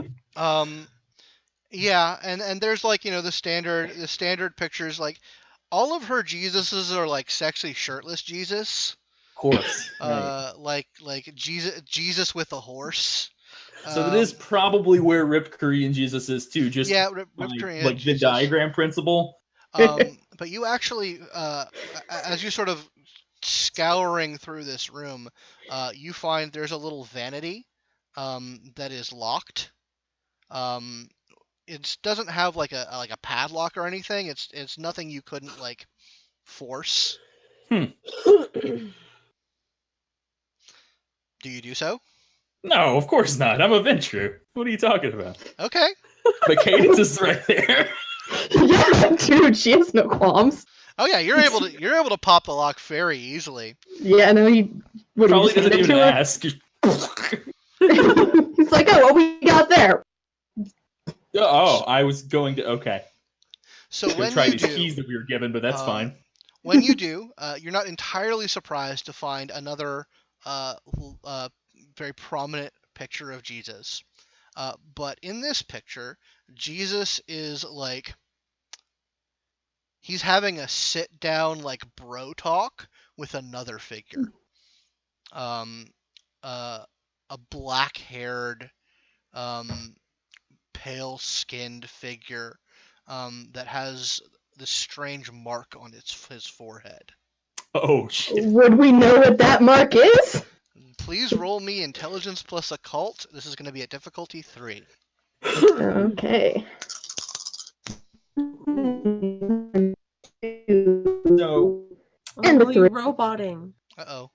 Could I make an alternate pitch of academics to know this from a historical mythological standpoint rather than a legitimate occult standpoint? Sure, I'll give you that. It'll be different and less useful info, but more of it because I'm very good at this. I got 3. Gotcha. No relevant hunger die. Okay, cool. 3 successes. No relevant hunger die. Okay, so you both got 3 successes. Yeah, you're pretty sure that is one of the more common depictions of the Mark of Cain. Candace is aware of that. Madison, you that aligns with like you've heard of really old heretical religions that have symbols like that, like dawn of Christianity old heresies that are associated with that sort of symbolism. We're not there, are we? The two of you did not go to this place, so you're not there. No. No, we're cruising together. Yeah, you're heading up to Buckhead. Sister Lynn, the sexy apostate. Ah! Speaking of which, It's painting a picture of her, and I love it. Speaking of which, the two of you get to your building, Alex. Why don't you describe this building for us, Alex, please? So this is a building. It's right in the middle of downtown Buckhead. It's a high rise. It's condos. I don't want to make it too. I don't want to belabor the point here, but it is a nice building. It has a gate guard. It smells of rich mahogany. There are many leather-bound books. So Alex has a full penthouse, but he's also rented out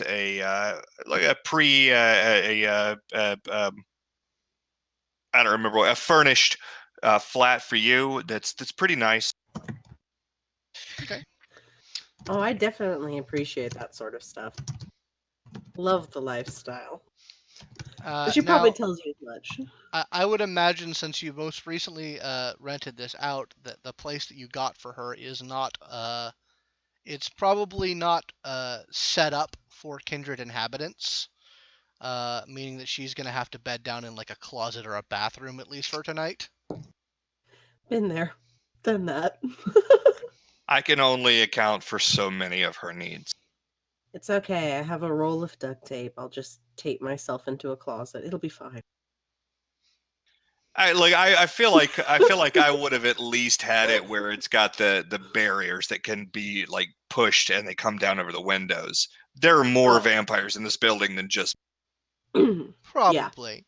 Yeah. But yeah, it hasn't been given like the good old once over that would be expected for when a kindred inhabitant moves in. I'll bed down. In that case, I'll let her stay in my flat if she wants, and I'll stay in here. Oh, and she would protest that, just like, no, you really don't have to do that. That's okay. I mean, I totally will if you want. My place is covered in my pubic hair, but if you want to stay there, you certainly may. Does Alex do a lot of landscaping? Oh, just like everywhere.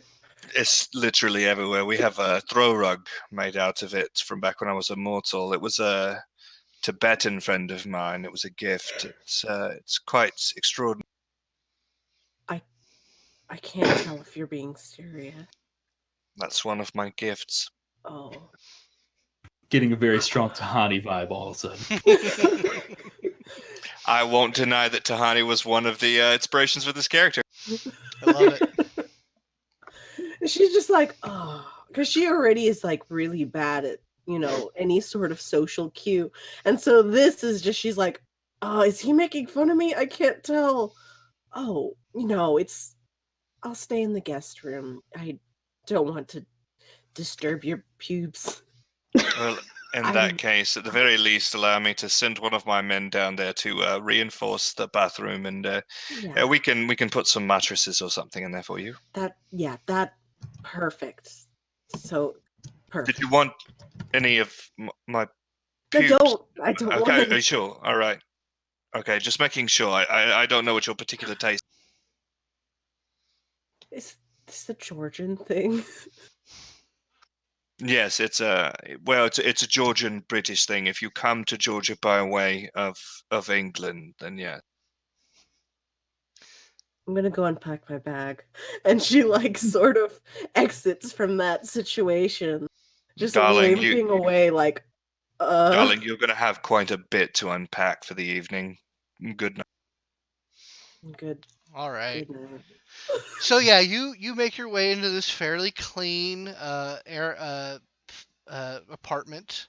After a few moments of getting your stuff in, a couple of attendants show up, and they have some plywood and some hammers and nails, and they Mm-hmm. just go about tending to things. Yeah. I like I like go through the little flat and I just like move a couch cushion, inspect it for pubes, and put it back. It's To like to the I'm disturbed. I'm like, listen, I don't know what he's capable. they're just like, did he say the thing about the pubes? He must like you. Oh, was he serious I about? don't know. Oh, I just like put the couch cushion back and like pat it. Like, He's oh, like, this is a clean room, ma'am. You don't have to worry about this room. Anyway, they go back to their business. they Alec, seem put upon. they probably have a real weird life. Yeah, I'm like Probably. getting out all of my phone chargers. I'm just like trying to find enough plugs for all of them because I have a lot of phones to charge. You do indeed. You do indeed. I'm just like, oh, let me get all my So, stuff. Alex, you head up to your flat, I'm assuming. I do. What are you doing by yourself? So I'm gonna laugh to myself and to the help a little bit about the pubic hair thing because they've worked with me for quite a while, so they know me. I'm gonna go to my soundboard, and from now until dawn, or now until close to when I can't stay awake anymore, I'm mixing. Cool. Gotcha. Let me take a look here.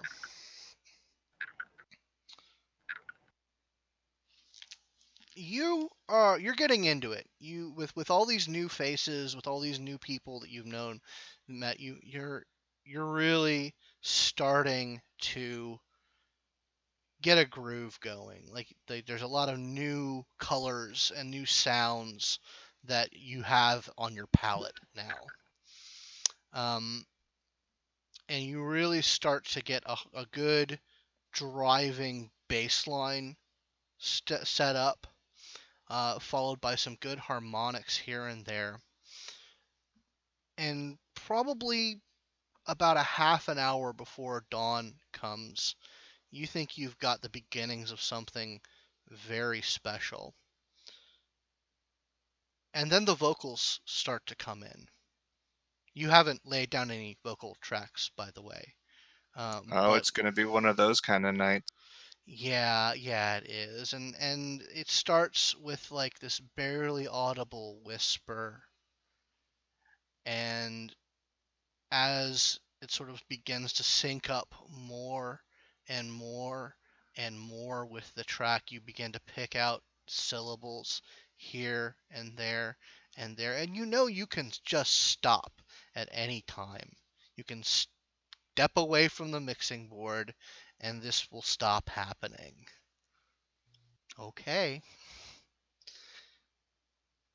And eventually, you begin to hear the refrain.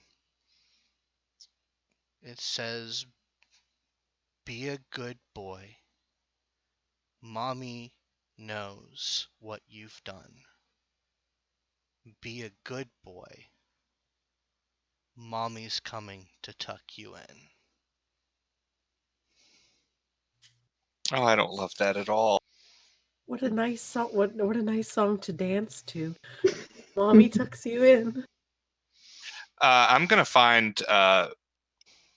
I've got subscriptions to all kind of sampling sites, so I'm going to find samples so that I can add that into a psytrance, and kind of like I want to do like a dream trance. So basically, the way that it'll work is I won't have realized that I mixed that until I'm listening to it back, and then I'll hear it and be like, "Oh, what have I done?" I dig it. I love it. So, so you've got your phones charging, Willow. Yeah, all of them. Yeah, so they're all ready to go. Is there anything that you want to do before dawn comes?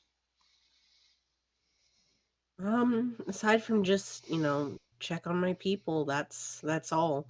Yeah, Because right now, you do another round of checking in. They all seem to be fine. Like I yeah, said, they'll probably all be in by the weekend. I definitely feel because right now I can't. I'm alone, and anytime I'm by myself a lot, I just sort of don't feel right Hmm. ever. And right now in this unfamiliar place in an unfamiliar city, I feel very, very alone.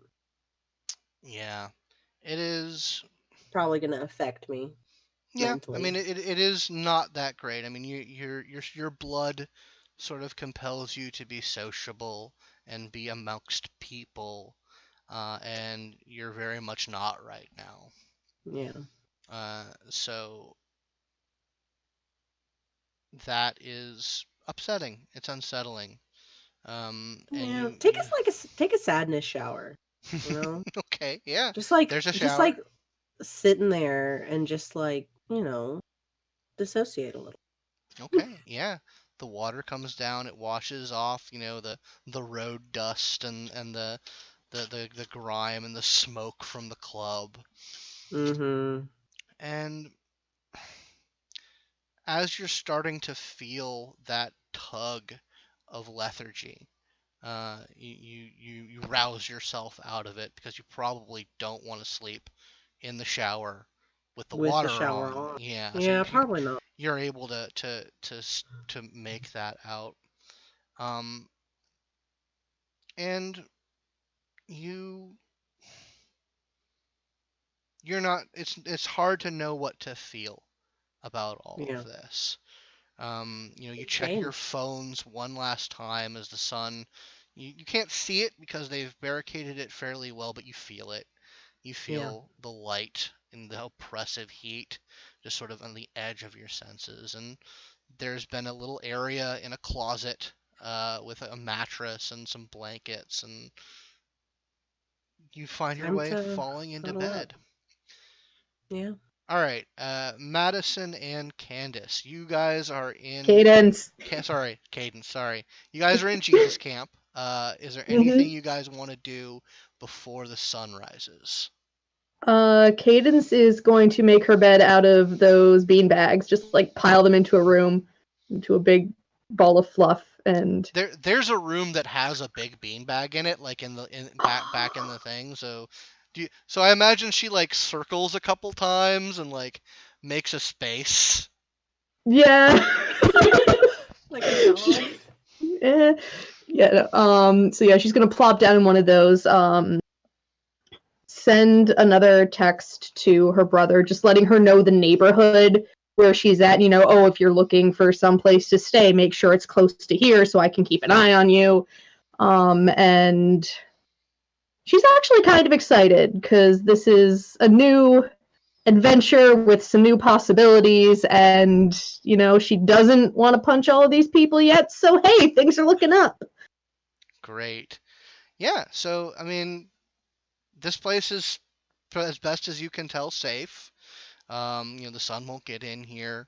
Do you keep the posters on the wall, or what do you do with It the? depends on what the posters are. If they're Jesus posters, she's probably going to take them down. If they're like weird motivational shit, like a kitten hanging from a tree with some weird text, she's fine with that. There's a couple of those. You take down some of the Jesus stuff, and It's like yeah. she doesn't have a problem with Jesus, but there's there's a threshold where it just becomes a little bit uncomfortable. Yellow card for excessive Jesus.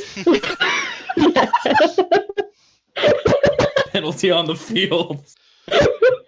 So those of you who aren't Atlanta or Georgia natives might think that I'm going a little bit over the top with this stuff. No, I'm from Texas. It's all about. He's everywhere. Just buff. He's everywhere.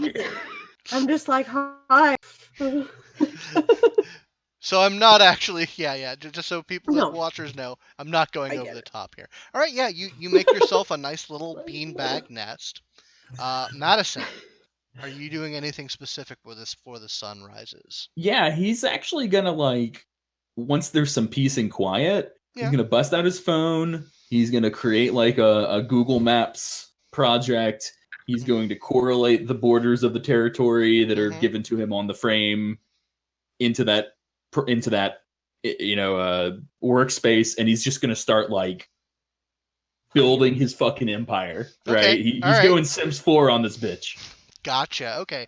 So the area of town where you're in, I mean, you start looking up Wikipedia entries and whatnot. It's basically near the heart of downtown. Like you can throw a stone and you're in cam territory, kind of stuff. Yeah. But it's not the nicest area of town. There's a couple of bars here. It's mostly residential. There's apartment complexes and small houses, old, beginning of the century houses, bars, shopping centers. Not a lot there's not a lot in the way of business or finance or anything like that. It's as close to a city residential area as you can find. So not a lot to work with. Oh well, guess I got to go outside then. There is that, but you familiarize yourself with what you've been given pretty well. I'm specifically looking for any branch campuses of any institutions of higher learning that might be in or near the new territory. Because I need to eat. You do need to eat. There are. I'll have to look into that and get back to that. Probably the closest big closest big college to where you are right now is gonna be Georgia State is pretty close. Georgia Tech is pretty close, but that's all in cam territory. I'll have to get back to you on what colleges are there. In the actual territory. I don't think there's any actual colleges in that territory. Sure. But close by there are a couple of big ones. Yeah. Yeah, I mean he'll basically just spend the remaining hours of the night building. But there are bars where college kids would come to, which are close enough. Yeah. So you're basically going through all this stuff, and then you begin to feel that tug of the sun. All right. Okay. Close it down and turn it off and all that stuff and. Cool. All right. Bed. So the sun rises on all of you. You succumb to the sleep of the day, and before we close out, I'm going to cut away to something that's happening elsewhere. This is actually somewhere much farther north than Atlanta. It's in the North Georgia mountains. And this happens as the sun rises on the next day. There is, for lack of a better word, a commune up in the mountains. It's got a high barbed wire fence around it. There are some farm fields.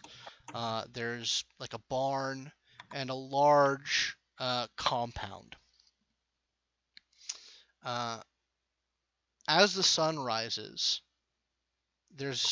we see this sort of central room area with a lot of hammocks and bean bags and futons in it. And there's about a dozen people in this room. And it looks like there was a pretty big party here last night.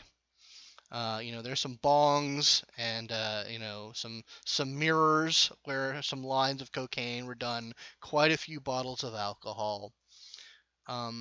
Only a few people are awake at the moment, and they're in the kitchen area getting some breakfast started.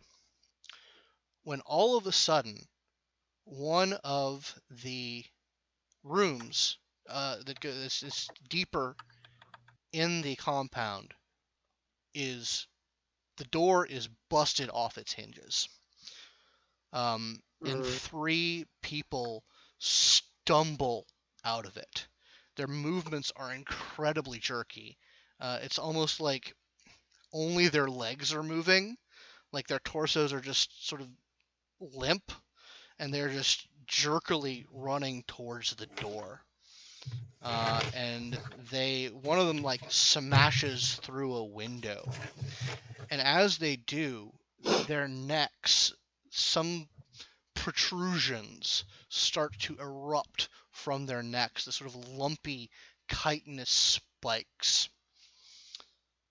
And they run outside, and the sun crests over the mountain, and these 3 individuals start to burn. And their eyes never open, but they burn in the light of the sun. And the people inside have barely had time to register that something weird is happening, and they are starting to freak out. And as these 3 people turn to ash, they are consumed with terror and grief and fright, and they don't notice the drone hovering silently out in their yard, recording all of this. And they don't notice the van pulling up the one road that leads to this compound. It parks, and 6 individuals in combat gear, 2 of them armed with flamethrowers, the other 4 armed with assault rifles, pile out of the back and make their way in formation towards the compound. And that's where we're closing off for the evening. So I feel like if I have enemies, hunters, this is going to be a problem. I mean, it's your fault. Damn it, Alex. It's your fault. The Second Inquisition is the enemy of all. It might not be your specific enemies, but they are out for all blank bodies. It's true. Anyway, I blame Cadence. What did I do? I love it. All right, well, thank you guys for playing tonight. Thank you, audience, for watching. No, Scott, thank you for running. Yes. Thank you. Yeah, no, that was fun. I had fun. This is fun. If you liked this, please check out my Patreon. Link is at the bottom of the thing. That's where you can support the show. Smash that follow button. Smash that follow button. Yes. Smash Yes. that. Smash it until you literally damage your computer. We are at. And then tell your friends. Indeed. Well, we're at Simulacra RPGs on Twitter. We're Simulacra Studios on Facebook. Check us out. And you guys, players, what do you guys? If you want people to be able to contact you, let them know your Twitter IDs or whatever. If there's projects that you guys are involved in that you want to promote, by all means, go ahead. Do any of you guys want to go first? Sure. I have a YouTube channel, McKenna Talks Games, which I update sporadically and talk about this wonderful hobby that is tabletop role playing. And then if you want to get in touch with me, you can find me on Dreamwidth as MC Kelly and Pillowfort as Toreador. I love it. Yes. And we'll have links for everyone's channels and whatnot in descriptions. Mm-hmm. Well, I'm also on YouTube. I'm one half of the Duets with Dice team. And so if you want to see or hear more of me, go to Duets with Dice and listen to us play Changeling and talk about pretending to be vampires. I just finished Fear and Loathing 77 today, and that was delightful. Oh, hello everybody. Mhm. Go watch Fear and Loathing 77. It's a wild ride. It was fantastic. James? I'm also on YouTube. You can find my channel under Pixel Pals. You can also find me on Twitch at twitch.tv/MazMedius. That's my retro gaming live stream channel. And that's pretty much all I have in terms of marketable activities. And if you're in Atlanta, you should play the LARPsy runs. That's true. You should play those, unless you're a Nazi. In that case, fuck you. Yeah, if you're a Nazi, stop watching and don't ever watch again. Go away. None of us like you. So. I hate that that's a sentence that you have That's to not say. a joke anymore. Go reevaluate your life. Reevaluate your life choices. Anyway, James. So I am Dark Archive, the podcast Dark Archive. We are on hiatus right now, unfortunately, because I work 75 hours a week. Ooh. But that's almost over. We're almost. I'm actually still wearing my scrubs. We're almost done with that, and I was super thrilled to be able to get off of my 13-hour shift today and walk directly into playing this game. This was an absolute blast. I get it. I'm glad you guys had fun. I have. Do we get any experience points? Yeah, dole out that sweet XP. Yeah, I'm gonna go ahead and give you guys 2 experience for this game. Nice. Where's that on the sheet? That should be fine for now. I may or may not adjust that as we play. Expect 2 experience a game unless we finish off a story or anything like that. But yeah, so there you go. Well, everybody, thank you very much for watching. We'll be back in 2 weeks' time. Same Twitch channel. The VOD of this is going to go up on YouTube, and the audio version is going to go up on my podcast at simulacrastudios.podbean.com. We'll have links for all of this available to you. Thank you very much, audience. We hope you enjoyed it, and we hope you stick around. And check out the Patreon, because there's going to be a lot of behind-the-scenes goodies, backstories, more art. That's where all that's going to live. And pubic hair throw rugs. It's that's homemade. If you add the Patreon stretch goals. I'll add the Patreon stretch goals and James. You heard that? It's the Patreon stretch goal for 5,000 a month. 5,000 a month. James will make you a pubic hair throw rug. I am so sad that I said this now. Well, you're committed, so it's done now. All right, guys. Thank you for playing. Thank you for watching, and we'll see you all in 2 weeks. See you later, everybody. Later Bye. on, guys.